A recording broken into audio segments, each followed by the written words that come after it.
Okay, so today we got the use rights agreement. I read it. It looks good. He's got to add a few things to it. Just a few basic things like I'm going to be background checked, and that we're covered by the city's insurance. That's the only things he got to add to it that he left out that we found. He will go ahead and draft that out for me. I'll sign it. We have a city council meeting Tuesday at 7 p.m. that we're going to go to answer questions about it, and it'll be approved then. He said it will be approved, no worries. We just have to talk to the city council and let them know our plans, where we're going with this. I just finished the draft literally about 10 minutes ago. Wrote out a materials list for phase 1, phase 2. Phase 1 is the monkey poles, and the telephone poles will be cut for precisions.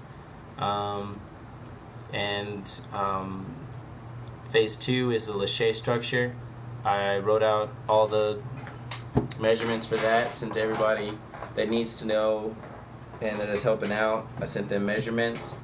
Also, it has a wall that I want to be 8 by 8, pretty much a square, so it's pretty easy to build, just to give people a goal for tacking.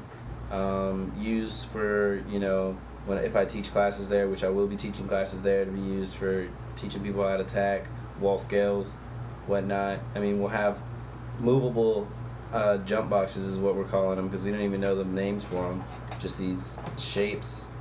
The jump boxes will be able to move over there and have fun with the wall.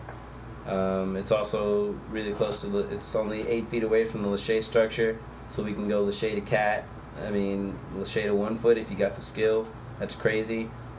I made everything within plausibility. Like, you can do whatever you want. There's so much stuff to go here. There's so much creativeness here. It's gonna be crazy. There is phase 3, which is the big jump box. The surface area is like 288 square feet at the bottom, and it goes 10 feet high. At the highest point, it's 10 feet high. It's pretty much 4 boxes. One's 10 feet, one's like 7 feet 8 inches, the other one's 4 feet 7 inches, the other one's like 2.5 feet, and they're sitting right next to each other, so it's a square with 4 boxes connecting. It has a railing going around the top, so you can really intricate some stuff in there. Phase 4 is the circle, which is 490 square feet to 500 square feet, which is going to be all concrete, so we're going to need a lot of money to pull that off. Of course, we have a while before we have to do that. Then the bleachers we'll have to put in, and the shading. Other than that, this thing is so far, it's looking really good. We're getting things done. Definitely, I'm putting a lot of effort into this, my heart and soul into it. I've only used Google SketchUp twice, and this is my second time doing it, and I already printed out an entire park. Like, I designed it like straight from my head. Alright, so no excuses, get it done. Holla at you, SA crew. Awoo.